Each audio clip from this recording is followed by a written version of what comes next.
J'étais au supermarché avec mon fils quand la caissière m'a regardé surprise et a dit à nouveau « Monsieur Dubois, c'est la troisième fois aujourd'hui ». J'ai senti un frisson me parcourir l'échine. C'était ma première fois dans cet endroit. Je venais d'arriver de Marseille pour rendre visite à mon fils à Paris. Avant que je puisse répondre, j'ai vu l'expression sur le visage de mon fils. C'était de la terreur pure. Ses yeux se sont écarquillés. La sueur a commencé à perler sur son front, et d'une voix tremblante, il m'a attrapé le bras et a dit « Papa, on doit partir maintenant ». À ce moment-là, je ne comprenais rien. Pourquoi la caissière pensait-elle me connaître? Pourquoi mon fils semblait-il si désespéré? Mais quand nous sommes arrivés à la voiture et que j'ai vu ce qui était sur le siège arrière couvert d'une couverture, mon cœur s'est arrêté. Mon monde entier s'est effondré en un instant. Ce que j'ai découvert ce jour-là sur mon propre fils m'a détruit d'une manière que je n'aurais jamais imaginé possible. La trahison ne venait pas d'un étranger, elle venait de la personne pour qui j'avais sacrifié toute ma vie. Et le pire, c'est que je ne faisais que commencer à découvrir jusqu'où allait sa tromperie.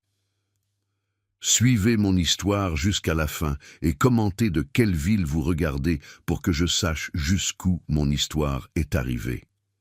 Quand nous avons quitté le supermarché, mes mains tremblaient tellement que je ne pouvais pas attacher ma ceinture de sécurité. Mon fils conduisait en silence, mâchoire serrée, mains agrippant le volant si fort que ses jointures étaient de blanches. Je n'osais pas demander.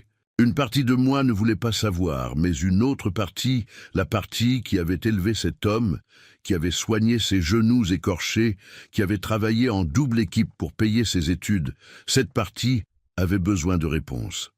Je m'appelle Robert Dubois, j'ai 68 ans. Je suis né à Marseille et j'ai passé 40 ans à travailler comme électricien, d'abord pour une entreprise, puis en gérant ma propre petite affaire. Ma femme, Marie, est décédée il y a 12 ans d'un cancer. C'était soudain, dévastateur. Du jour au lendemain, je me suis retrouvé seul avec 3 enfants à charge. Michel, mon fils aîné, avait 23 ans quand sa mère est morte. Il étudiait le commerce. Il avait toujours été le plus ambitieux de mes enfants. Puis venait Monique, 20 ans, qui étudiait les soins infirmiers, et le plus jeune, Thomas, n'avait que 17 ans. Quand Marie est morte, elle a laissé des dettes, beaucoup de dettes. Elle avait essayé de lancer une petite entreprise de traiteur qui avait échoué. Elle m'a laissé avec un crédit immobilier à payer, des prêts en cours et 3 enfants qui dépendaient de moi. Je n'ai pas eu le temps de pleurer correctement ma femme. Je devais me lever et travailler. J'ai pris un second emploi en faisant de l'entretien le matin.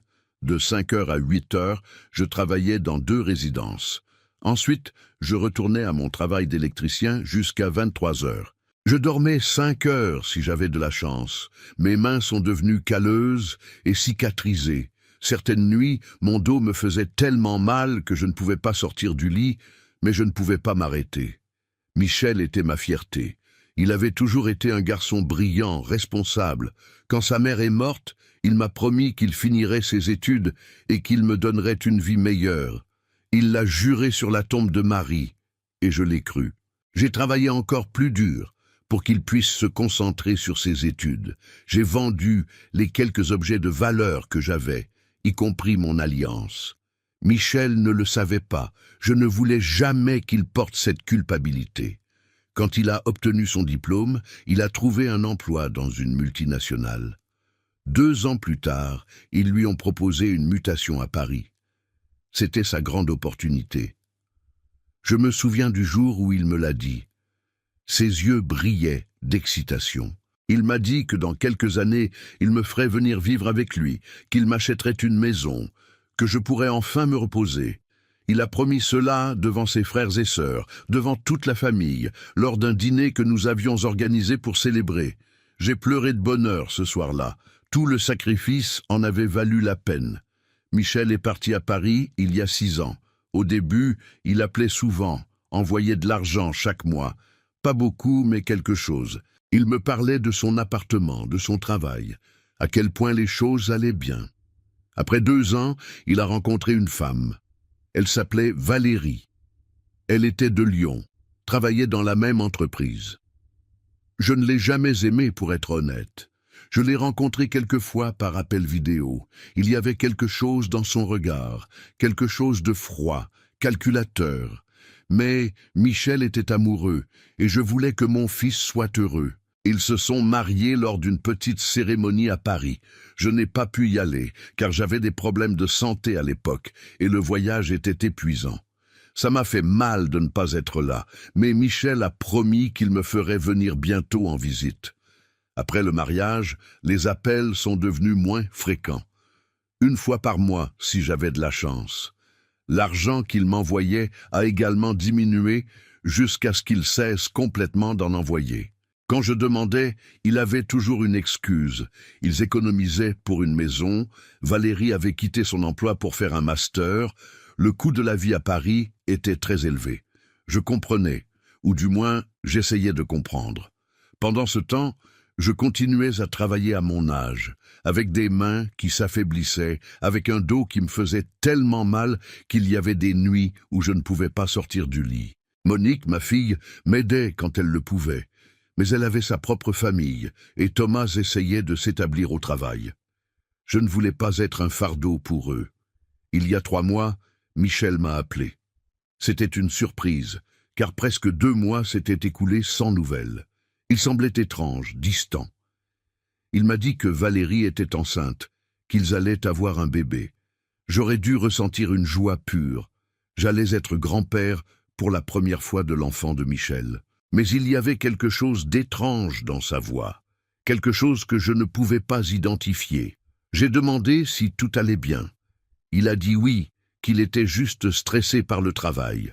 Puis, presque comme si cela lui était venu soudainement, il a dit « Papa, pourquoi ne viendrais-tu pas nous rendre visite? Ça fait trop longtemps que tu n'as pas vu où nous vivons. » Mon cœur a bondi. Après 6 ans, j'allais enfin voir mon fils, rencontrer ma belle-fille en personne, voir de mes propres yeux la vie qu'il avait construite. Thomas m'a aidé avec le billet. Michel a envoyé de l'argent pour le train. C'était la première fois en années qu'il m'envoyait quoi que ce soit. J'aurais dû voir cela comme un signe d'avertissement, mais j'étais tellement excité que je n'ai pas réfléchi clairement. Je suis arrivé à Paris un vendredi après-midi. Michel m'a cherché à la gare de Lyon. Quand je l'ai vu, je l'ai presque pas reconnu. Il avait pris du poids, il avait de profondes cernes sous les yeux, il paraissait plus vieux que ses 35 ans. Mais je l'ai serré dans mes bras avec toute la force que mes bras fatigués pouvaient donner. Mon garçon, mon fils aîné, il m'avait tellement manqué, l'étreinte qu'il m'a rendue était brève, presque inconfortable. Dans le métro, j'ai essayé de faire la conversation. J'ai demandé des nouvelles de Valérie, du bébé, du travail. Ses réponses étaient courtes, évasives. Il gardait les yeux fixés sur son téléphone. Nous sommes arrivés à son appartement. C'était un immeuble correct, dans ce qui semblait être un quartier tranquille, près de Montrouge. Nous sommes montés au 3e étage. Quand il a ouvert la porte, Valérie était là. Son ventre était déjà assez visible. Elle m'a salué avec un sourire qui n'atteignait pas ses yeux. Polie, froide, mais très froide. L'appartement était plus petit que je ne l'avais imaginé. 2 chambres, un salon salle à manger, une cuisine étroite, mais c'était bien décoré, propre. Ils m'ont montré la chambre d'amis où je resterais. C'était petit, avec un lit simple et une armoire. Ils m'ont dit que je pouvais rester 2 semaines, qu'après cela, ils avaient des engagements et auraient besoin de l'espace. 2 semaines. Après 6 ans sans se voir, ils me donnaient 2 semaines. J'ai avalé ma déception et j'ai souri. Au moins j'étais avec mon fils. Ce premier soir, j'ai préparé le dîner. J'ai insisté. Je voulais faire quelque chose pour eux. J'ai fait un bœuf bourguignon, le plat préféré de Michel depuis l'enfance. J'ai passé tout l'après-midi dans cette petite cuisine. Valérie me regardait du salon avec une expression que je ne pouvais pas déchiffrer. Quand j'ai servi le dîner, Michel y a à peine touché. Il a dit qu'il n'aimait plus autant le bœuf bourguignon, que son estomac ne tolérait plus les aliments aussi lourds. Valérie n'a même pas essayé. Elle a dit que l'odeur lui donnait la nausée à cause de la grossesse. Cette nuit-là, j'ai pleuré silencieusement dans mon lit simple. Quelque chose n'allait pas, très mal, mais je ne savais toujours pas quoi. Les jours suivants ont été étranges. Michel partait tôt au travail et rentrait tard. Valérie passait du temps dans la chambre ou sortait avec des amis. J'étais seul dans l'appartement la plupart de la journée. Je nettoyais, cuisinais, essayais d'être utile. Un après-midi, en nettoyant le salon, j'ai trouvé une pile d'enveloppes dans un tiroir. C'était des factures à payer, des piles de factures, des cartes de crédit avec des soldes énormes, des milliers et des milliers d'euros de dettes, des factures médicales, un avis d'expulsion datant de 2 mois. Mon cœur a commencé à battre vite. Cela expliquait beaucoup. C'est pourquoi Michel avait cessé de m'envoyer de l'argent. C'est pourquoi ils semblaient si stressés. Ils avaient de graves problèmes financiers. Ce soir-là, quand Michel est arrivé, je lui ai fait une tisane à la camomille, comme quand il était enfant, et j'ai doucement demandé si tout allait bien avec l'argent. Il est devenu pâle, puis furieux. Il m'a dit de ne pas toucher à ses affaires, que c'étaient des questions privées. Il ne m'avait jamais parlé de cette façon. Mon Michel, qui avait toujours été respectueux, me criait dessus. Valérie est sortie de la chambre et s'est mise à ses côtés. Elle m'a dit que j'étais indiscret, que je n'avais pas le droit de fouiller dans leurs affaires. Je me suis senti si petit à ce moment-là, si vieux, si déplacé. Cette nuit-là, je les ai entendus se disputer dans la chambre. Les murs étaient minces. Valérie disait quelque chose à propos d'argent, d'un plan. Michel semblait angoissé. Je ne pouvais pas tout entendre, mais j'ai entendu mon nom plusieurs fois. J'ai décidé que le lendemain je parlerais à Michel calmement, de père à fils. J'offrirais de l'aide. J'avais quelques économies, pas beaucoup, mais quelque chose. J'avais vendu mes vieux outils électriques à un collectionneur et j'avais économisé cet argent pour les urgences. C'était pour mon avenir, pour quand je ne pourrais plus travailler. Mais Michel était mon fils. S'il avait des problèmes, je l'aiderais comme je l'avais toujours fait. Le lendemain était samedi. Michel a dit qu'il devait aller au supermarché, acheter des choses pour la semaine. Il m'a demandé de venir avec lui. J'ai trouvé cela étrange, car c'était toujours Valérie qui faisait les courses, mais j'étais heureux de passer du temps avec lui. Dans la voiture, j'ai essayé de faire la conversation. J'ai raconté des histoires de quand il était enfant, essayant de me connecter avec lui, de retrouver mon fils derrière cet homme stressé et distant. Il répondait à peine. Nous sommes arrivés au supermarché. C'était un grand magasin Carrefour, un de ceux qui ont tout. Michel m'a donné un caddie et nous avons commencé à parcourir les allées. J'ai remarqué qu'il était nerveux, transpirant, même si la climatisation était forte. Il vérifiait constamment son téléphone, attrapait des produits sur l'étagère et les mettait dans le caddie, presque sans regarder ce qu'ils étaient. Quand nous sommes arrivés à la caisse, il y avait un jeune gars, peut-être environ 20 ans. Il a commencé à scanner les produits, puis m'a regardé et a dit avec un sourire amical « Encore vous, monsieur Dubois, c'est la 3e fois aujourd'hui. » Le temps s'est arrêté. Mon cerveau essayait de traiter ce que je venais d'entendre. 3e fois, je venais d'arriver là. C'était ma première fois dans ce supermarché. C'était ma première fois dans ce quartier. Avant que je puisse dire quoi que ce soit, j'ai senti la main de Michel serrer mon bras fort. Je l'ai regardé, et ce que j'ai vu sur son visage m'a terrifié. Panique pure. Ses yeux étaient exorbités. Son visage avait perdu toute couleur. Il m'a serré plus fort et a dit entre ses dents « Papa, on part maintenant !» Le caissier a remarqué que quelque chose se passait. Son sourire a disparu. « Vous allez bien, monsieur ?» Michel poussait déjà le caddie loin de la caisse. « On s'est trompé de magasin. On s'en va. » Il m'a tiré par le bras, me traînant presque vers la sortie. Nous avons laissé le caddie plein là. Les gens nous regardaient. Le caissier nous appelait, confus. Nous avons presque couru jusqu'à la voiture. Une fois à l'intérieur, Michel a démarré si vite que les pneus ont crissé. Ses mains tremblaient sur le volant. J'étais sous le choc, essayant de comprendre ce qui venait de se passer. Finalement, j'ai trouvé ma voix. « Michel, qu'est-ce que c'était? Pourquoi ce type m'a appelé Monsieur Dubois? Pourquoi a-t-il dit que c'était ma 3e fois là-bas ?» Il n'a pas répondu. Ses yeux étaient fixés sur la route, mâchoire serrée.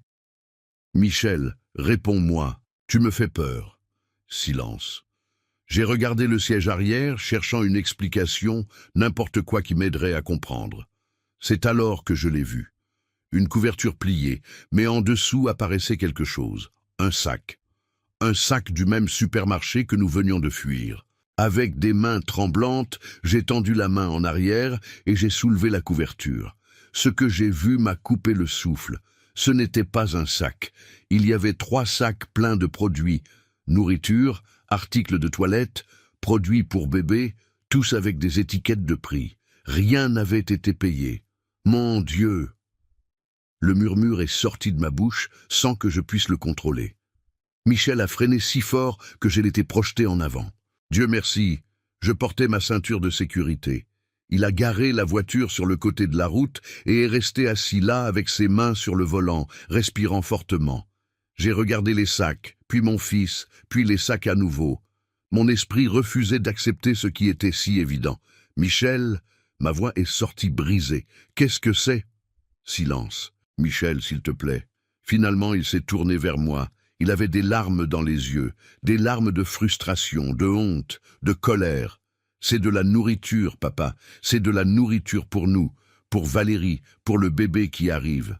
J'ai senti le monde bouger sous mes pieds, mais ces sacs ne sont pas payés. Tu les as volés. Dire ces mots m'a fait physiquement mal. Depuis combien de temps fais-tu cela? Il a essuyé ses larmes avec colère. Qu'est-ce que tu voulais que je fasse, papa? Ils vont nous expulser le mois prochain. Je dois 4 mois de loyer. Les cartes de crédit sont au maximum. Valérie ne peut pas travailler à cause de la grossesse à haut risque. Mon salaire couvre à peine les frais médicaux. Tu voulais qu'on laisse le bébé mourir de faim? Je ne pouvais pas respirer. C'était comme si quelqu'un serrait ma poitrine avec les 2 mains. Ce ne pouvait pas être mon Michel, mon fils, le garçon que j'avais élevé avec des valeurs, avec des principes, qui allait à l'église avec moi chaque dimanche, qui avait promis de prendre soin de moi dans ma vieillesse. Michel, c'est du vol, c'est un crime, tu pourrais aller en prison. Il a ri, un rire amer, sans humour. Et qu'est-ce que tu suggères, papa? Que je retourne à Marseille en échec? Que j'admette que je n'ai pas réussi ici? Que tout le sacrifice que tu as fait était en vain? Ces mots étaient comme des couteaux. Chacun se plantait dans mon cœur. Je préférerais que tu reviennes en échec, mais honnête plutôt que de finir en prison, mon fils. Ce n'est pas bien, et tu le sais. Il s'est tourné vers moi avec une expression que je n'avais jamais vue. Il y avait de la dureté dans ses yeux, du ressentiment. Honnête comme maman, elle était honnête, a essayé de faire les choses bien, et tu sais où elle a fini? Morte de stress à 50 ans, nous laissant une montagne de dettes. Je ne vais pas être comme elle. Ces mots ont fait plus mal que n'importe quel coup physique. Ne parle pas de ta mère comme ça. Ma voix tremblait. Elle a fait de son mieux. Elle nous aimait. Eh bien, son amour n'a pas payé les factures, n'est-ce pas? C'est toi qui as dû te tuer au travail, toi avec tes mains détruites, ton dos cassé. Elle nous a laissés en ruine. Les larmes coulaient sur mes joues. Michel, s'il te plaît, ce n'est pas la faute de ta mère, et voler n'est pas la solution. Il y a d'autres options. Nous pouvons chercher de l'aide, parler aux services sociaux. Je peux... Tu peux quoi, papa? Il m'a interrompu. Nous envoyer de l'argent? Avec quoi? Avec ta misérable retraite? Avec ce que tu gagnes en faisant de l'électricité? Chaque mot était comme du poison. J'ai des économies, ce n'est pas beaucoup, mais son expression a changé, s'est illuminée. Une lueur avide est apparue dans ses yeux qui m'a fait instinctivement reculer sur mon siège. Des économies? Combien? La façon dont il a demandé m'a donné des frissons. Il ne ressemblait pas à mon fils demandant à son père. Il ressemblait à un étranger calculant une opportunité. « Michel, combien, papa ?» Il a insisté. Sa voix était plus dure. J'ai vendu mes vieux outils et j'ai économisé quelque chose chaque mois. J'ai environ 20 000 €. Je l'ai vu faire le calcul dans sa tête. Ça nous aiderait, nous donnerait du temps, pourrait payer 2 mois de loyer, acheter ce dont nous avons besoin pour le bébé. Mon estomac s'est retourné. Il ne demandait pas. Il supposait, comme si mon argent, l'argent que j'avais économisé en travaillant jusqu'à ce que mes mains saignent, lui appartenait automatiquement. Michel, cet argent est pour mon avenir, pour quand je ne pourrai plus travailler, pour les urgences médicales. J'ai 68 ans. Et je suis ton fils. Ton petit-fils est en route. Tu ne veux pas aider ta famille. Il y avait quelque chose de manipulateur dans la façon dont il a dit cela, comme si mon refus ferait de moi un mauvais père, un mauvais grand-père. Mais quelque chose en moi, un instinct qui avait dormi, a commencé à se réveiller. Bien sûr que je veux aider, mais pas comme ça. Pas pour que tu continues à voler, pas pour colmater un problème qui est plus grand que quelques mois de loyer. Son visage s'est durci. Alors tu ne comprends rien. Il a redémarré la voiture et nous avons fait le reste du trajet en silence. Un silence dense, lourd, plein de choses non dites. Le texte continue avec tous les éléments culturels adaptés à la France, incluant les appels à s'abonner à Les Conseils de Papy, liker et commenter de quelle ville il regarde, tout en maintenant l'essence émotionnelle de l'histoire. Commentez ci-dessous ce que vous feriez. Commentez de quelle ville vous regardez. Faites-moi savoir si mon histoire a résonné en vous, car ces leçons doivent être partagées pour que d'autres pères sachent qu'ils ne sont pas seuls. Si cette histoire vous a ému, s'il vous plaît, aimez cette vidéo et abonnez-vous à Les Conseils de Papy pour plus d'histoires sur la vie, la famille et les leçons qui nous façonnent. Votre soutien aide ces messages importants à atteindre plus de personnes qui ont besoin de les entendre. Je suis Robert Dubois. J'ai 71 ans et c'est mon histoire de trahison, de limite, de pardon et de renaissance. S'aimer soi-même n'est pas égoïste, c'est de la sagesse, et il n'est jamais, jamais trop tard pour commencer. Quand nous sommes arrivés à l'appartement, Valérie attendait. Elle a regardé les sacs que Michel sortait de la voiture et a souri. Elle l'a aidé à les porter à l'intérieur. Je suivais dans un état de choc. Je les ai regardés ranger les produits volés comme si de rien n'était, comme si c'était la chose la plus normale du monde. Valérie a remarqué mon expression. « Qu'est-ce qui ne va pas, monsieur Dubois? Vous vous sentez bien? Vous avez l'air pâle. » Même la façon dont elle disait mon nom sonnait faux. J'ai besoin de m'allonger. Je suis allé dans ma chambre et j'ai fermé la porte. Je me suis assis sur le lit et j'ai essayé de tout traiter. Mon fils était un voleur. Il volait. Qui sait depuis combien de temps? Et sa femme le savait, le soutenait. Qu'est-ce que je ne savais pas d'autre? Qu'est-ce qu'il me cachait d'autre? Cette nuit-là, j'ai fait semblant de dormir quand j'ai entendu Michel et Valérie parler dans le salon. Leur voix venait étouffée à travers la porte. Je me suis levé silencieusement et j'ai ouvert juste une fente. « Ton père sait. » C'était la voix de Valérie, tendue. « Je sais. Cet idiot de caissier m'a confondu avec lui. » Michel semblait frustré. « Tu penses qu'il va dire quelque chose? Non, c'est mon père. Il ne me dénoncera pas à la police, mais il pourrait me juger, il pourrait refuser de donner l'argent. » Silence. Il faut le convaincre. Lui faire voir que c'est pour le bien du bébé.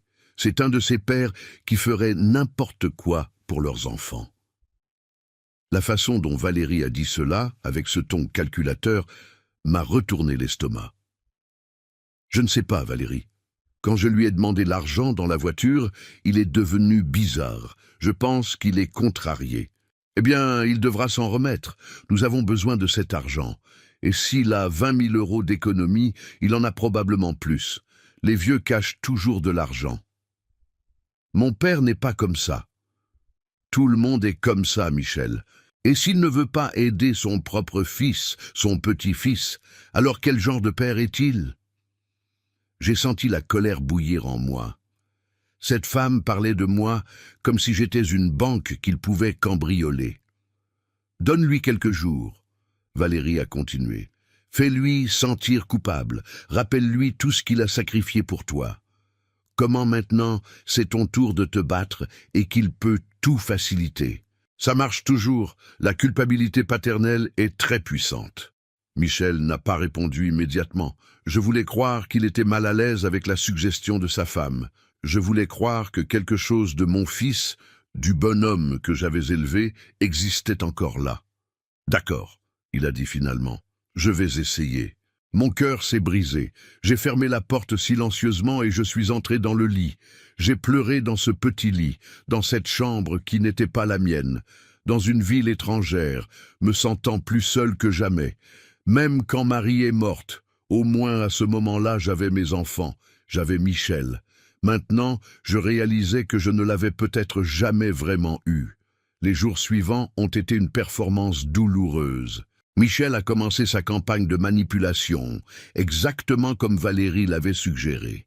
Il m'apportait du café le matin, demandait comment j'avais dormi, me racontait des histoires sur le bébé, sur comment il voulait être un bon père, meilleur que le sien. Ce commentaire m'a fait mal, mais je n'ai rien dit. Il me disait à quel point c'était difficile de vivre à Paris, comment tout était plus cher qu'il ne l'avait imaginé, comment Valérie avait des complications dans sa grossesse et l'assurance ne couvrait pas tout, comment il se sentait comme un échec. Et moi, qu'il connaissait depuis avant sa naissance, je pouvais voir chaque mot calculé, chaque pause stratégique. Valérie participait aussi à l'acte. Soudain, elle était douce avec moi. Elle me demandait conseil sur la grossesse, sur comment j'avais élevé mes enfants. Elle me montrait des photos de la chambre de bébé qu'il voulait aménager. Elle me montrait des vêtements de bébé en ligne, commentant à quel point ils étaient chers. C'était tout un jeu, une manipulation, et il pensait que j'étais si naïf, si désespéré d'être nécessaire, que je tomberais dans le piège. Une partie de moi voulait les confronter, leur dire que j'avais tout entendu. Mais une autre partie, la partie qui avait appris à survivre en faisant de l'entretien, la partie qui avait négocié avec les créanciers après la mort de Marie, cette partie savait que j'avais besoin de plus d'informations avant d'agir. Un après-midi, alors qu'ils étaient tous les deux sortis, j'ai décidé d'enquêter. J'ai fouillé l'appartement plus soigneusement. Dans le placard de leur chambre, derrière des boîtes, j'ai trouvé plus de sacs de supermarché. Plus de produits volés. Il y avait assez de nourriture là pour des mois. Ce n'était pas de la survie, c'était une habitude. Dans un tiroir de la commode de Valérie, j'ai trouvé autre chose. Des bijoux, boucles d'oreilles, bracelets, colliers. Tous avec encore les étiquettes du magasin, non payées. Mon fils et sa femme ne volaient pas seulement de la nourriture, ils volaient tout. J'ai aussi trouvé des documents, des relevés bancaires qui montraient la vérité complète de leur situation financière. C'était pire que Michel ne l'avait admis, beaucoup pire. Ils devaient plus de 100 000 € entre cartes de crédit, prêts personnels et factures médicales. Mais ce qui m'a le plus marqué, c'est de trouver un carnet. Un carnet avec l'écriture de Valérie. Il était caché parmi ses affaires personnelles, dans une boîte à chaussures au fond du placard. Je l'ai ouvert et j'ai commencé à lire. C'était comme un journal intime, mais pas de pensée intime. C'était un plan détaillé de comment obtenir de l'argent de moi. Il y avait des notes datant de plusieurs mois, d'avant qu'ils ne m'invitent à venir. Le vieux doit avoir des économies. Michel dit qu'il a toujours été doué pour gérer l'argent. Il faut découvrir combien et comment l'obtenir. Plan. L'inviter à rester avec nous. Le faire se sentir inclus, nécessaire. Lui montrer à quel point notre situation est difficile. Utiliser la grossesse pour générer de la pitié. Michel est trop mou avec lui. Je dois être celle qui pousse. Il se sent coupable de demander de l'argent, mais c'est ridicule. C'est son père, c'est son obligation de nous aider. Si on peut obtenir les économies qu'il a, on peut couvrir les dettes les plus urgentes. Ensuite, on découvrira s'il a une propriété ou quelque chose d'autre de valeur en Provence. Mes mains tremblaient tellement que j'ai failli laisser tomber le carnet. J'ai continué à lire. Chaque mot était comme un coup de poignard. Le problème, c'est que le vieux peut être têtu. Michel dit qu'il a de la fierté. Il faudra la briser. Lui faire voir que s'il ne nous aide pas, il perdra le contact avec son petit-fils. Ça le détruira. Une fois qu'on aura l'argent, on pourra commencer à prendre nos distances, dire qu'on a besoin de notre espace en tant que nouvelle famille. Michel protestera au début, mais il finira par comprendre. On ne peut pas avoir son père qui contrôle nos vies. Il y avait encore des pages et des pages de manipulation calculée, de mensonges planifiés, de comment utiliser mon amour de père contre moi. J'ai eu la nausée. J'ai couru aux toilettes et j'ai vomi. Quand j'ai levé les yeux de la cuvette, j'ai vu mon reflet dans le miroir, un vieil homme, avec des rides profondes, avec des mains déformées par le travail, avec des yeux fatigués. Un homme qui avait tout donné pour ses enfants. Et c'était le résultat. Je me suis lavé le visage à l'eau froide, j'ai pris une grande respiration, et à ce moment-là, quelque chose a changé en moi. La tristesse a commencé à se transformer. La douleur est devenue quelque chose de plus froid, plus clair. De la colère, mais pas une colère chaude, irrationnelle, une colère froide, calculée. Je me suis regardé à nouveau dans le miroir, et pour la première fois en quelques jours, j'ai souri. Il voulait jouer? Il voulait manipuler le vieux naïf? Mais ce qu'il ne savait pas, ce que Michel avait oublié parce qu'il était parti de la maison il y a si longtemps, c'est que son père n'avait pas survécu 40 ans à travailler, à traiter avec des créanciers, à négocier avec des patrons abusifs et à élever 3 enfants seuls en étant naïf. Je savais jouer à ces jeux et je les jouais beaucoup mieux que ces 2 gamins gâtés ne pouvaient l'imaginer. J'ai remis le carnet exactement où je l'avais trouvé. J'ai pris des photos avec mon téléphone des pages les plus incriminantes. J'ai aussi photographié les sacs de produits volés, les bijoux avec étiquette, toutes les preuves que j'avais trouvées. Puis je me suis assis dans le salon pour attendre leur retour.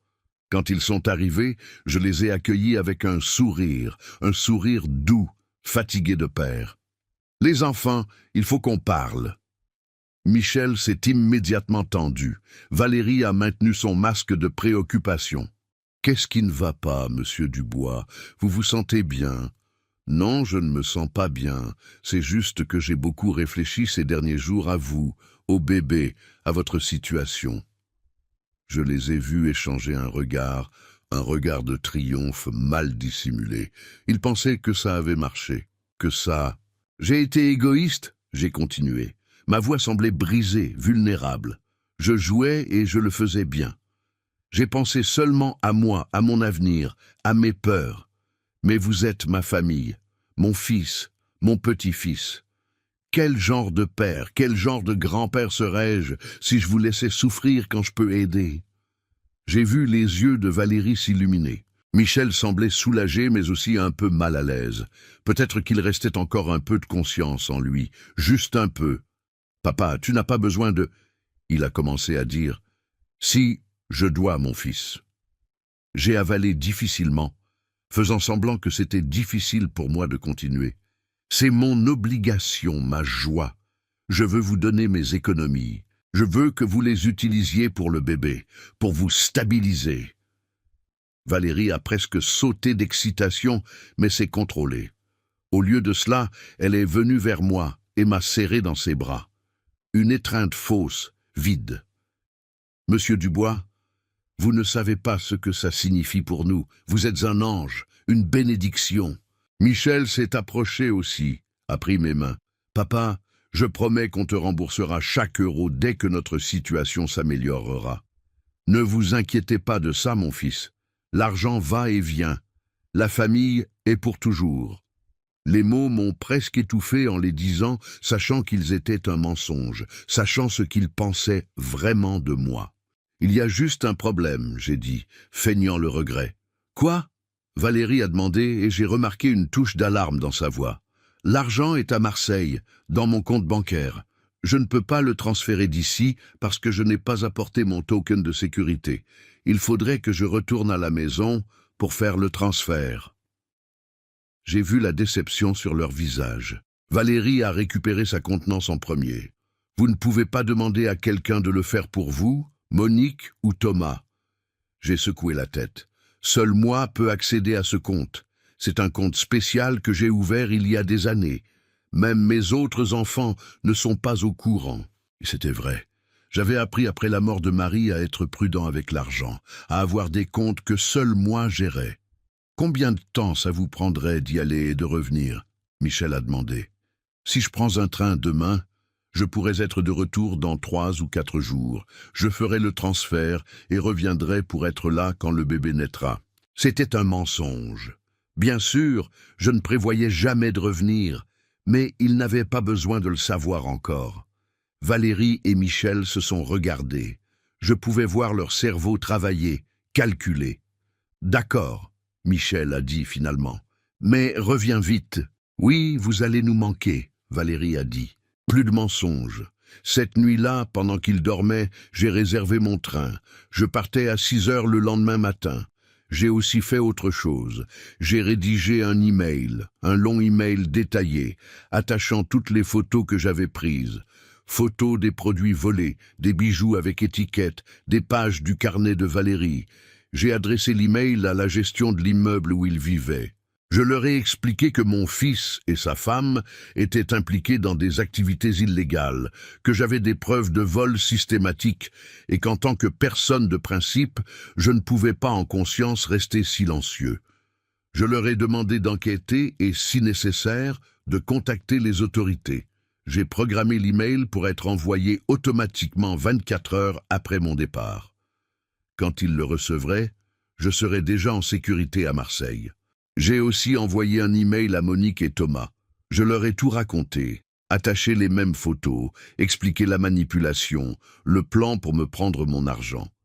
Je leur ai dit que j'allais bien, que je rentrais à la maison, et que s'il vous plaît, ils n'essaient pas de contacter Michel, de le laisser faire face aux conséquences de ses actes. À 4 heures du matin, je me suis levé silencieusement. Je me suis habillé, j'ai fait mes valises, j'ai écrit un mot, et je l'ai laissé sur la table de la cuisine. Le mot disait « Michel, j'ai mieux réfléchi. Je ne vais pas te donner mon argent. Pas pour que tu continues à voler, pas pour que tu continues à mentir. T'élever a été l'honneur de ma vie. Voir ce que tu es devenu est ma plus grande douleur. Cherche de l'aide, mon fils. Retrouve ta conscience. Avec amour et déception, ton père. » J'ai appelé un taxi qui m'attendait en bas. Je suis descendu avec ma valise, j'ai fermé la porte de l'appartement pour la dernière fois et je suis parti dans le taxi. Sur le chemin de la gare de Lyon, j'ai pleuré.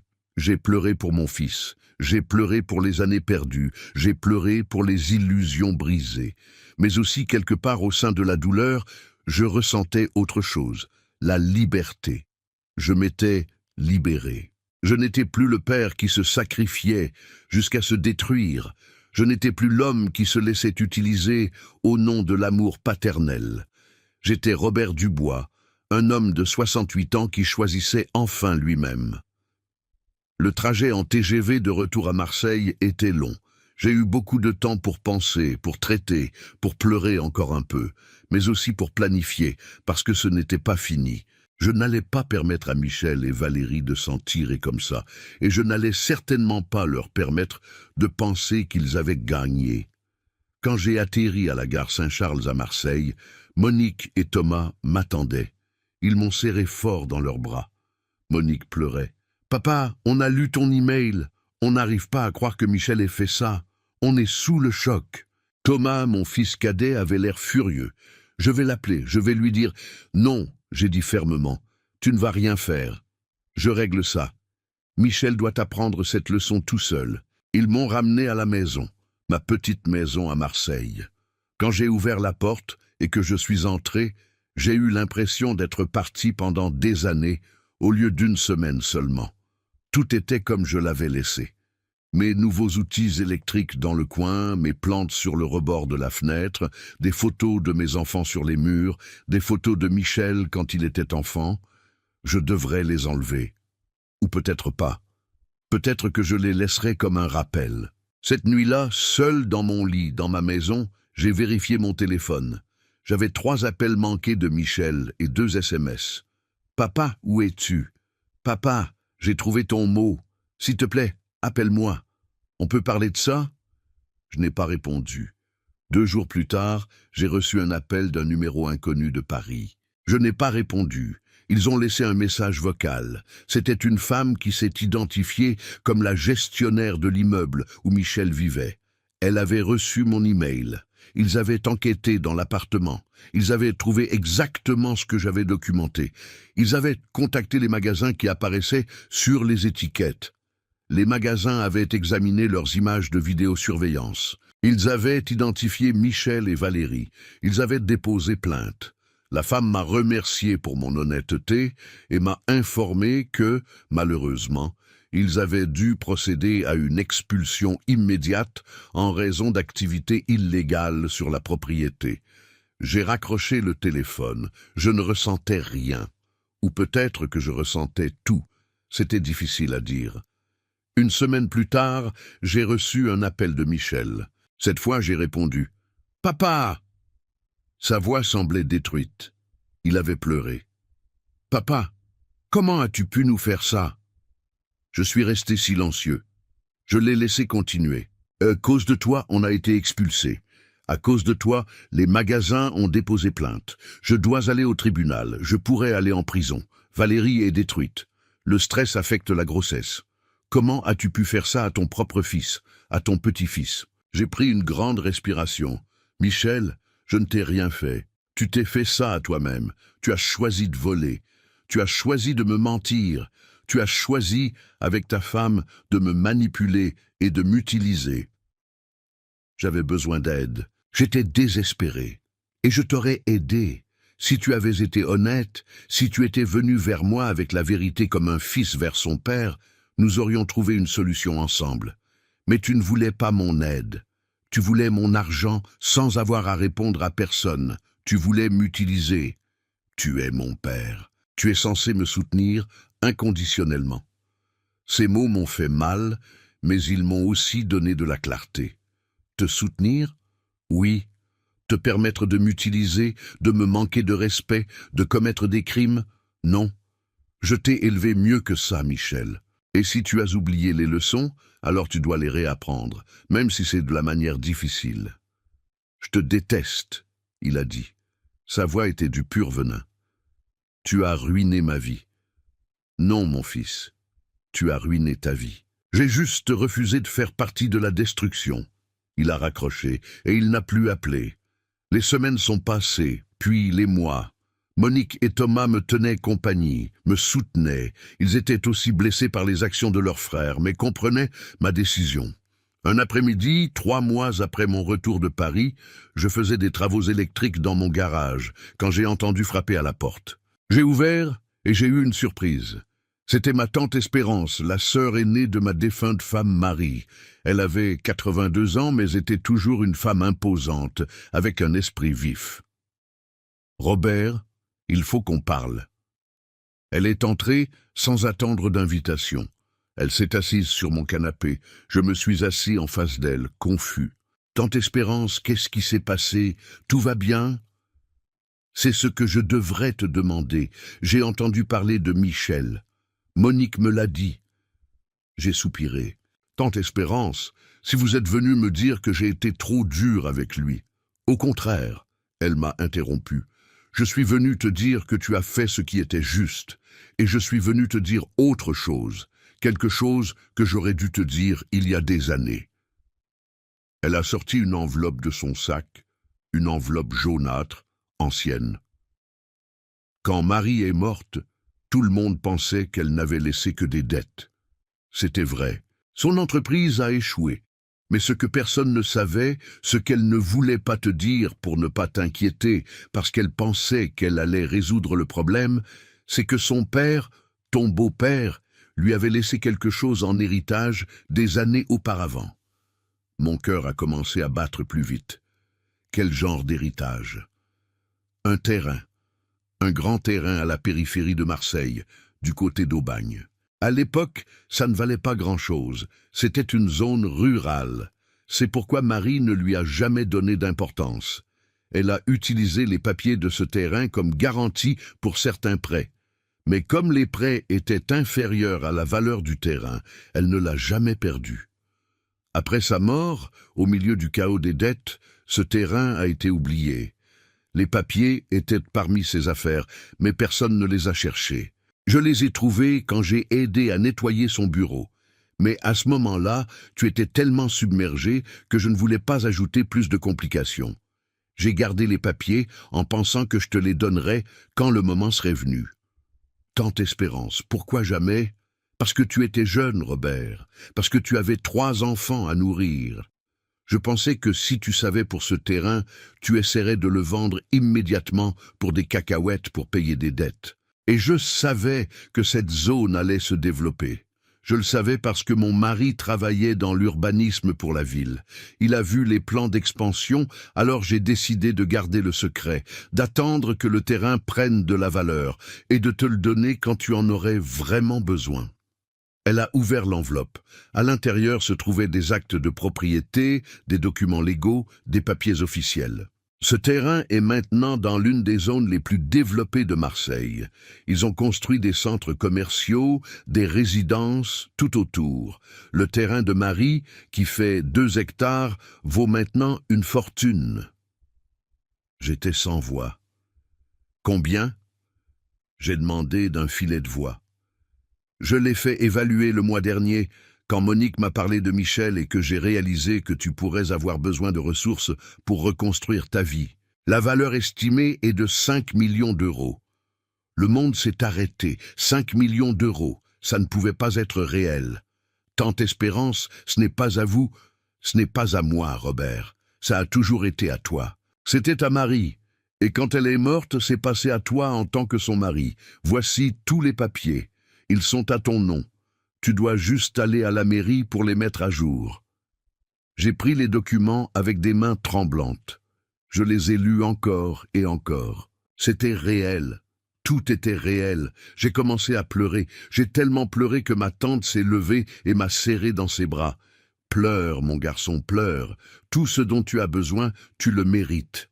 Après tout ce que tu as souffert, après tout ce que tu as travaillé, après tout ce que tu as donné, enfin l'univers te rend quelque chose. Cette nuit-là, après le départ de ma tante, je me suis assis sur mon lit avec les documents.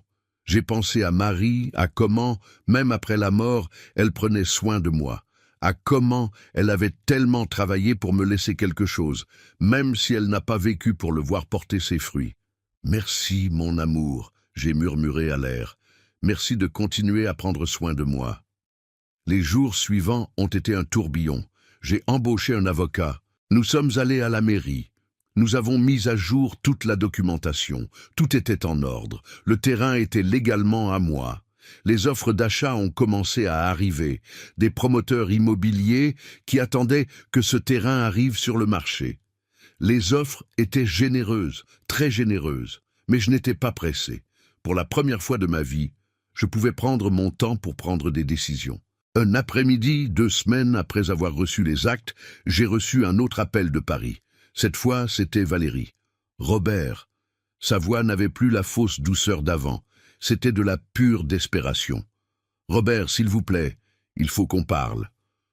Je n'ai rien à vous dire, Valérie. S'il vous plaît, c'est à propos de Michel.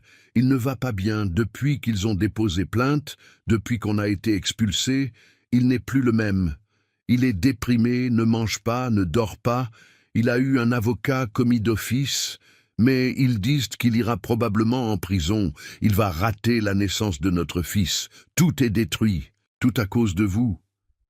Non, tout à cause de vos décisions. On avait besoin d'aide. Vous aviez de l'argent et vous avez refusé d'aider votre propre fils. Quelque chose en moi s'est brisé, pas de tristesse, mais de colère froide. Écoutez-moi bien, Valérie, j'ai lu votre carnet, je sais exactement ce que vous avez planifié. Je sais que vous m'avez invité à Paris spécifiquement pour me manipuler et prendre mon argent. Je connais chaque mensonge, chaque stratégie. Alors ne venez pas me dire que vous aviez besoin d'aide. Ce dont vous aviez besoin, c'était quelqu'un à tromper. Silence à l'autre bout. Je ne sais pas de quoi vous parlez. S'il vous plaît, ne m'insultez plus. J'ai pris des photos de tout, de votre carnet, des produits volés, de tout. Vous pensez vraiment que je suis aussi stupide? Robert, j'étais énervé quand j'ai écrit ça. Ce n'était pas sérieux. J'étais frustré. Vous avez gardé ce carnet. Vous l'avez mis à jour régulièrement. La dernière entrée était 2 jours avant mon départ.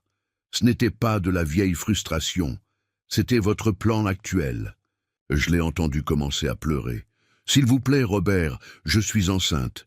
Votre petit-fils est sur le point de naître. Vous voulez vraiment qu'il grandisse sans père parce que son père est en prison? Je n'ai pas mis son père en danger d'aller en prison. Il s'y est mis lui-même. Et vous l'avez aidé, si seulement vous aviez été honnête. Si vous nous donniez l'argent, on pourrait payer un bon avocat, on pourrait faire un arrangement, on pourrait recommencer. Voilà la vraie raison de l'appel. Il voulait toujours mon argent. Non, j'ai dit simplement. Juste non. Vous ne vous souciez pas de votre petit-fils ? Je me soucierai de mon petit-fils quand il aura une mère qui n'est pas une manipulatrice et un père qui n'est pas un voleur. Jusque-là, ce bébé est mieux sans mon influence dans sa vie. Vous êtes un vieil homme amer et cruel. Michel avait raison. Vous êtes égoïste. Vous avez toujours été égoïste. Ces mots, venant d'une femme qui avait planifié de tromper son beau-père, qui avait manipulé son mari pour voler, auraient été comiques s'ils n'étaient pas si tristes. Valérie, je vous souhaite le meilleur. J'espère que vous et Michel apprendrez de cela. J'espère que vous retrouverez votre chemin vers la décence, mais je ne ferai pas partie de vos vies jusqu'à ce que cela arrive. Au revoir. J'ai raccroché. J'ai bloqué le numéro. J'ai aussi bloqué le numéro de Michel. S'il voulait me contacter, il devrait le faire par Monique ou Thomas. Et j'avais bien fait comprendre à mes autres enfants de ne me transmettre aucun message à moins que ce ne soit une vraie urgence. Les mois suivants ont été transformateurs. J'ai finalement vendu le terrain, pas au plus offrant, mais à un promoteur dont le projet m'a plu parce qu'il incluait des logements sociaux en plus des zones commerciales. Je voulais que l'héritage de Marie aide des familles comme la nôtre avait été. La vente s'est conclue pour 4,8 millions d'euros, un peu moins que l'évaluation la plus élevée, mais j'étais en paix avec la décision. Avec cet argent, ma vie a complètement changé. La première chose que j'ai faite a été de m'acheter une nouvelle maison. Pas grande, pas ostentatoire, mais confortable, moderne, avec un beau jardin dans un quartier tranquille de Marseille. J'ai aussi acheté une maison pour Monique, qui payait un loyer avec sa famille, et j'ai aidé Thomas avec l'apport pour son premier appartement. Tous deux ont protesté, ont dit que c'était trop, mais j'ai insisté. Ils avaient toujours été là pour moi. Ils le méritaient. J'ai placé une bonne somme dans des investissements sûrs qui me donnaient un revenu mensuel, assez pour vivre confortablement sans avoir à travailler jusqu'à ce que mes mains me fassent mal. Bien que je n'ai pas complètement arrêté de travailler, j'ai découvert que j'aimais ça quand c'était pour le plaisir et non par nécessité. J'ai fait des dons d'argent à mon église de quartier, à un refuge pour femmes et à une organisation qui aidait les pères célibataires. Je voulais que ma bonne fortune aide d'autres personnes qui, comme moi, avaient lutté seules. Je me suis aussi offert des luxes pour la première fois de ma vie. J'ai acheté de nouveaux vêtements. J'ai reçu un traitement pour mes mains. Je ne pouvais pas inverser tous les dommages des années de travail, mais au moins ça a réduit la douleur. J'ai commencé à prendre des cours de menuiserie, quelque chose que j'avais toujours voulu faire, mais que je n'avais jamais eu le temps de faire. J'ai découvert que j'étais doué pour ça. Mes projets ne gagneraient pas de prix, mais ils me rendaient heureux, et c'était suffisant. J'ai voyagé. Je suis allé à Lyon, à Bordeaux, en Corse, des endroits dans mon propre pays que je n'avais jamais eu l'occasion de voir. Monique m'a accompagné dans certains voyages. C'étaient les meilleurs moments de ma vie. 6 mois après la vente du terrain, Monique a reçu un message de Michel. Le bébé était né, un garçon. Il l'avait nommé Robert, d'après moi et son grand-père. L'ironie ne m'a pas échappé. Michel a envoyé une photo à Monique. Le bébé était magnifique, potelé avec beaucoup de cheveux noirs. Il ressemblait à Michel quand il était né. Quelque chose a bougé dans mon cœur quand j'ai vu cette photo. De l'amour? Oui, mais aussi de la tristesse. Tristesse pour tout ce qui avait été perdu, pour la relation qui aurait pu être. Michel a écrit à Monique que le procès était terminé. Comme c'était sa première infraction et parce qu'il avait rendu certains des articles volés, ils lui ont donné une mise à l'épreuve au lieu de la prison. Il devrait faire du service communautaire et payer des amendes, mais il n'irait pas en prison. J'étais content de ça, pas pour lui, mais pour le bébé. Cet enfant méritait d'avoir son père, même si ce père avait beaucoup de travail à faire sur lui-même. Monique a demandé si je voulais qu'elle transmette un message à Michel. J'ai beaucoup réfléchi. Finalement, je lui ai dit « Dis-lui que je l'aime, que je l'aimerai toujours, mais que l'amour ne signifie pas me permettre d'être manqué de respect. Quand il sera prêt pour de vraies excuses, pour un vrai changement, ma porte sera ouverte, mais pas avant. Je ne sais pas si Monique a transmis le message. Michel n'a pas répondu, et j'étais d'accord avec ça. 1 an après mon retour de Paris, j'étais dans mon atelier, en train de travailler sur une armoire. C'était un bel après-midi. Le soleil commençait à se coucher, peignant le ciel en orange et rose. J'ai entendu la sonnette. J'ai posé mes outils et je suis allé répondre. C'était une jeune femme, peut-être environ 30 ans. Elle portait un bébé dans ses bras. Il m'a fallu 1 seconde pour la reconnaître des quelques appels vidéo que nous avions eus. Valérie. Et le bébé devait être Robert, mon petit-fils. « Bonjour, monsieur Dubois », elle a dit doucement. Il n'y avait plus d'arrogance dans sa voix, juste de l'épuisement. « Bonjour, Valérie ». Je n'ai pas ouvert la porte complètement. Je suis resté dans l'embrasure. « Je peux entrer? On peut parler? Où est Michel? » À Paris, je suis revenu dans ma région natale avec le bébé. On s'est séparés. Ça m'a surpris. Vous vous êtes séparés? Oui. Après tout ce qui s'est passé, après le procès, la perte de l'appartement, les dettes, on a commencé à se blâmer mutuellement. La relation est devenue toxique. J'ai décidé de recommencer. Mais j'avais besoin de vous voir. J'ai hésité. Chaque instinct me disait de fermer la porte, de ne pas permettre à cette femme qui avait si froidement planifié de me manipuler d'entrer dans ma nouvelle vie, mon espace de paix. Mais ensuite, j'ai regardé le bébé, le petit Robert, mon petit-fils, qui n'était coupable de rien de tout ça. J'ai ouvert la porte. Entrez. Je les ai conduits au salon. Valérie a regardé autour et j'ai vu la surprise sur son visage. Ce n'était pas la maison d'un pauvre électricien. « Belle maison », elle a dit. « Merci. De quoi avez-vous besoin, Valérie ?» Elle s'est assise. Le bébé a commencé à faire de petits bruits. Elle l'a bercé automatiquement. « Je suis venu m'excuser », elle a dit finalement. « Je suis venu vous dire que vous aviez raison sur tout. » Je l'ai regardé silencieusement, attendant. Quand je vous ai rencontré, Michel avait tellement parlé de vous, de comment vous aviez tout sacrifié pour vos enfants, comment vous aviez travaillé jusqu'à détruire votre santé pour leur donner une éducation. Et moi, au lieu de vous admirer, je vous ai vu comme une opportunité, comme quelqu'un qu'on pouvait utiliser. Elle a fait une pause. Le bébé a commencé à pleurer doucement. Elle a sorti un biberon de son sac et a commencé à le nourrir. J'ai grandi dans une famille où l'argent était tout.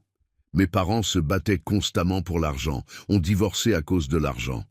J'ai appris dès mon jeune âge que l'argent était plus important que les relations, que la loyauté, que l'amour. Et quand Michel et moi avons commencé à avoir des problèmes financiers, j'ai paniqué. J'ai fait ce que j'ai toujours vu faire dans ma famille, chercher ou obtenir de l'argent sans se soucier de comment. Des larmes ont commencé à couler sur ses joues. J'ai convaincu Michel que voler était acceptable si c'était par nécessité. Je lui ai enlevé ses scrupules. C'est moi qui ai commencé avec les petits vols, et ensuite il m'a suivi. C'est moi qui ai fait le plan pour obtenir de l'argent de vous. C'était toute mon idée. Michel est un adulte, j'ai dit fermement. Il a pris ses propres décisions. Oui, mais je l'ai poussé. Et maintenant, après avoir tout perdu, après que notre relation ait été détruite, après être seul avec un bébé dans une ville où je n'ai personne, maintenant je comprends le prix de mes décisions. Elle a regardé le bébé dans ses bras. Le petit Robert est ma responsabilité maintenant, la mienne seule, et j'ai tellement peur. Peur de ne pas être assez, peur d'échouer en tant que mère. Et j'ai pensé à vous. Comment vous avez élevé 3 enfants seuls, comment vous avez survécu, comment vous avez continué. Et j'ai réalisé que j'ai rejeté et essayé d'utiliser la personne qui aurait pu m'apprendre le plus, qui aurait pu vraiment m'aider. « Et donc qu'est-ce que vous voulez, Valérie ?» j'ai demandé. J'avais besoin de savoir si c'était de la manipulation à nouveau ou si c'était réel. « Je ne veux pas votre argent », elle a dit, comme si elle avait lu dans mes pensées. Je ne suis pas venu demander quoi que ce soit de matériel. Je suis venu m'excuser sincèrement et je suis venu demander si un jour, quand le petit Robert sera plus grand, il pourra rencontrer son grand-père. Parce que malgré tout, malgré à quel point j'ai été horrible avec vous, vous êtes son grand-père. Et il mérite de connaître un homme fort, un homme qui a tout surmonté. J'ai regardé le petit Robert. J'ai senti quelque chose s'adoucir dans ma poitrine. « Où allez-vous vivre ?» j'ai demandé. « J'ai une cousine ici à Marseille. Elle va me laisser rester chez elle pendant un moment pendant que je cherche du travail. Mon diplôme doit être validé ici, alors je devrais probablement commencer par le bas, mais je suis prête. » J'ai vu quelque chose dans ses yeux, quelque chose que je n'avais pas vu avant. Sincérité, détermination. Peut-être que c'était réel, ou peut-être que j'étais trompé à nouveau. Mais j'ai décidé de lui donner une chance, pas pour elle, pour le bébé. D'accord, j'ai dit finalement. Vous pouvez amener Robert me rendre visite une fois par semaine, les mardis après-midi. On peut prendre un café. Vous pouvez me dire comment ça se passe, et je peux apprendre à connaître mon petit-fils. Valérie s'est mise à pleurer pour de vrai maintenant. Merci, merci Robert, je ne mérite pas votre gentillesse. Vous avez raison, vous ne la méritez pas. Mais Robert la mérite. Et je serai dans sa vie pour lui, pas pour vous. Compris? Compris. Et ainsi, une routine a commencé. Chaque mardi, Valérie venait avec le bébé. Au début, c'était inconfortable, forcé. Mais avec le temps, on a commencé à vraiment parler. Elle me racontait les difficultés à trouver du travail, à s'adapter à être une mère célibataire. Je lui donnais des conseils, partageais mon expérience. Nous ne sommes pas devenus amis, nous ne le serions probablement jamais, mais nous avons développé un respect mutuel, et je suis tombé amoureux de mon petit-fils. Le petit Robert était un bébé heureux.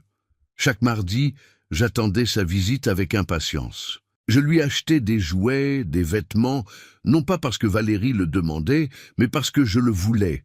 Valérie a finalement trouvé du travail dans un café. Ce n'était pas ce qu'elle avait étudié, mais ça payait les factures. Elle travaillait dur. Je l'ai regardée se transformer de la femme manipulatrice que j'avais rencontrée à Paris en quelqu'un de plus humble, de plus réel. Un mardi, 6 mois après le début des visites, Valérie est arrivée avec des nouvelles. « Michel veut vous parler », elle a dit. Il m'a contacté, il est en thérapie, il dit qu'il travaille sur lui-même, il veut s'excuser auprès de vous. Il a demandé si je pouvais lui donner votre numéro. J'ai réfléchi. Je ne suis pas encore prêt, j'ai admis honnêtement. Peut-être un jour, mais pas maintenant. Elle a hoché la tête. Je lui dirai. Je voulais aussi dire, il a commencé à nous envoyer de l'argent. Pas beaucoup, mais quelque chose pour Robert. Il remplit sa responsabilité de père, au moins financièrement. J'étais content d'entendre ça. Peut-être qu'il y avait de l'espoir pour Michel après tout. 2 ans sont passés. 2 ans de mardi avec mon petit-fils, de le regarder grandir, faire ses premiers pas, dire ses premiers mots. Un de ses premiers mots était « papy ». J'ai fondu. Valérie a progressé aussi. Elle a obtenu un meilleur emploi. Elle construisait une vie pour elle et Robert. Elle ne vivait plus chez sa cousine. Elle avait loué un petit appartement, mais c'était le sien. Un mardi après-midi, après que le petit Robert se soit endormi sur mon canapé, Valérie et moi prenions un café dans le jardin. « Robert, il y a quelque chose que je dois vous dire. » Elle avait l'air sérieuse. « Quoi ? Michel vient à Marseille le mois prochain. Il veut voir Robert et il veut vous voir aussi. Il dit qu'il est prêt, qu'il a travaillé sur lui-même et veut faire la paix. Mon cœur s'est emballé. 2 ans. Ça faisait 2 ans que je n'avais pas vu mon fils. Je ne sais pas si je suis prêt, j'ai admis. Je comprends. Et je lui dirai non si c'est ce que vous voulez. Mais Robert, j'ai vu votre douleur tout ce temps. Chaque fois que vous regardez le petit Robert, je vois de l'amour, mais aussi de la tristesse. Peut-être qu'il est temps de guérir ça. Ces mots ont résonné en moi.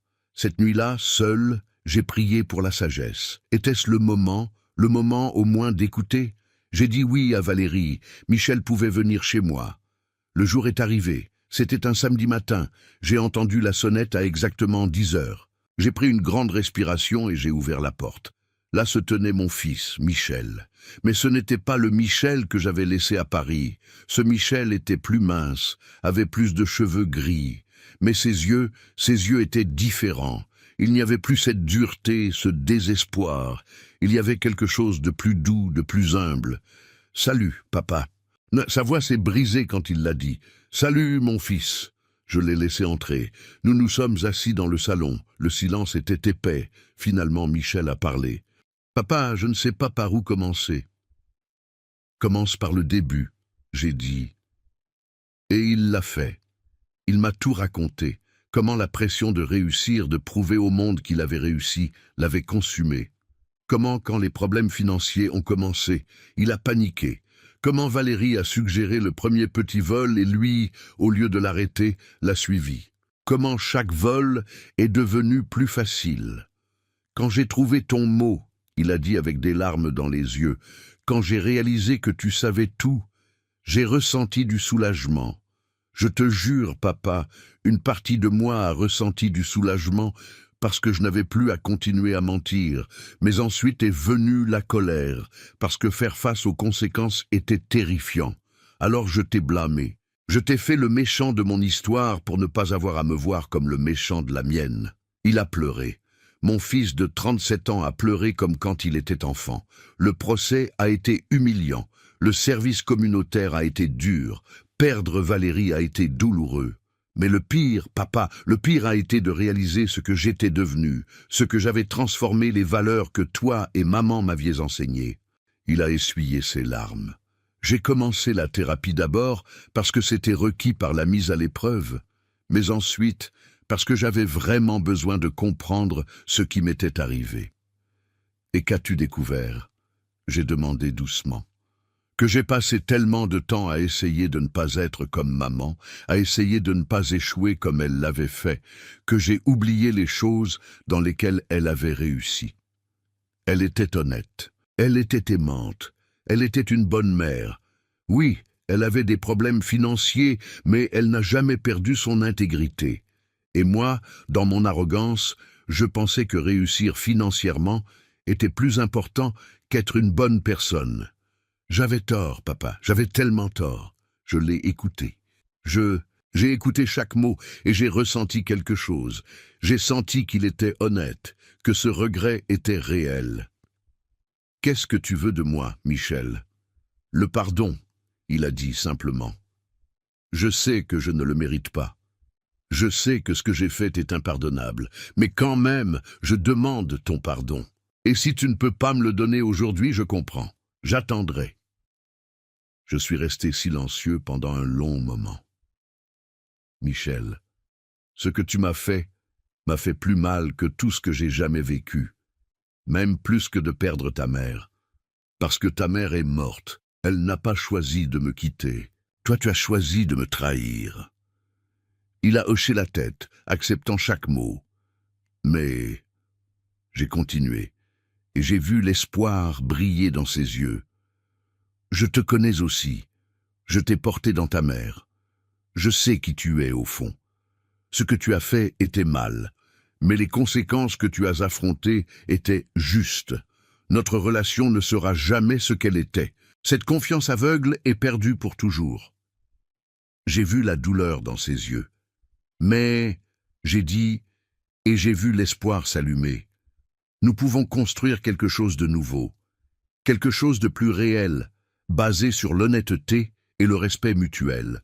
Je te donne la chance de prouver que le changement que tu dis avoir fait est réel, pas avec des mots, mais avec des actions, avec le temps.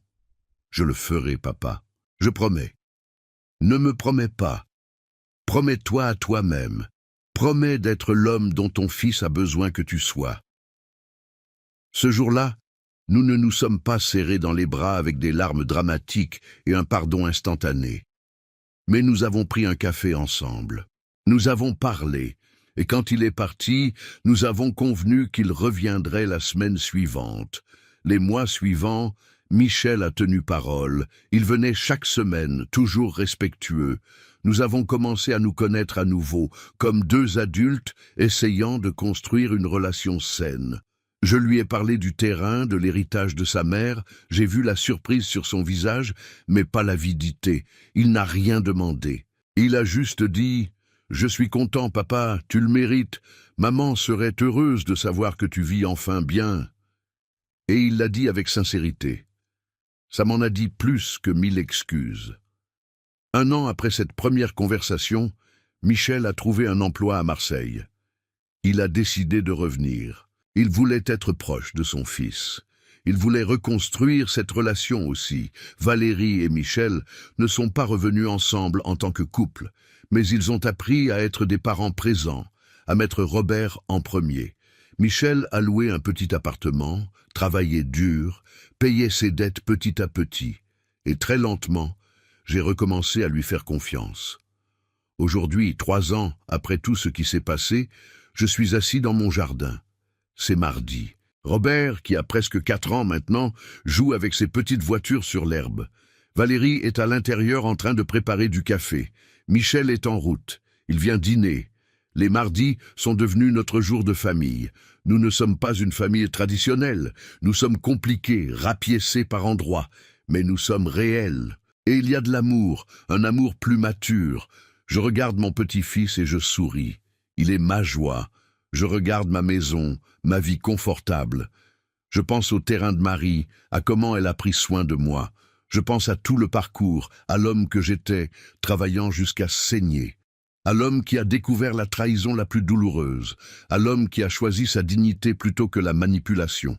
Et à l'homme que je suis maintenant, un homme qui a appris que le véritable amour inclut des limites, que le pardon ne signifie pas oublier, que la famille n'est pas parfaite, mais qu'elle peut être guérie. Le petit Robert court vers moi. « Papy, regarde ma voiture !» C'est une voiture rouge. Je me penche, même si mes genoux se plaignent un peu, et j'admire son trésor. Elle est magnifique, mon amour. Je le serre dans mes bras. Il sent le savon pour bébé et les biscuits. Il sent les secondes chances. J'entends d'une voiture. C'est Michel. Il sort et marche vers nous. « Salut, papa. Salut, mon fils. » Cette fois, quand il me serre dans ses bras, je lui rends l'étreinte avec paix, avec un pardon mérité. Valérie sort avec le café. Nous nous asseyons tous les 4 dans le jardin. Nous rions de quelque chose que le petit dit. Et en ce moment, je suis heureux. Près de mes 71 ans, je sens que mon histoire peut donner de la force à d'autres personnes. Je veux leur dire qu'il est acceptable de dire non. Aimer vos enfants ne signifie pas vous détruire pour eux. Aimer votre famille ne signifie pas leur permettre de vous manquer de respect. Vous pouvez guérir. Vous pouvez reconstruire. Vous pouvez vous choisir. Quand vous établissez enfin des limites, vous pourriez perdre certaines personnes, mais les personnes que vous perdez sont celles qui ne vous ont jamais vraiment valorisé. L'espace qu'elles laissent permet aux bonnes personnes d'entrer ou permet aux mauvaises personnes de devenir bonnes grâce à la croissance. Le soleil commence à se coucher. Demain, je travaillerai sur une nouvelle armoire. Je capturerai ce moment, ce coucher de soleil, cette paix. Que feriez-vous à ma place si vous découvriez que la personne pour qui vous avez tout sacrifié vous avait trahi? Auriez-vous la force de dire non? Je l'ai fait, et ça a tout changé. Commentez ci-dessous ce que vous feriez. Commentez de quelle ville vous regardez. Faites-moi savoir si mon histoire a résonné en vous, car ces leçons doivent être partagées pour que d'autres pères sachent qu'ils ne sont pas seuls. Si cette histoire vous a ému, s'il vous plaît, aimez cette vidéo et abonnez-vous à Les Conseils de Papy pour plus d'histoires sur la vie, la famille et les leçons qui nous façonnent. Votre soutien aide ces messages importants à atteindre plus de personnes qui ont besoin de les entendre. Je suis Robert Dubois, j'ai 71 ans et c'est mon histoire de trahison, de limite, de pardon et de renaissance. S'aimer soi-même n'est pas égoïste, c'est de la sagesse. Et il n'est jamais, jamais trop tard pour commencer.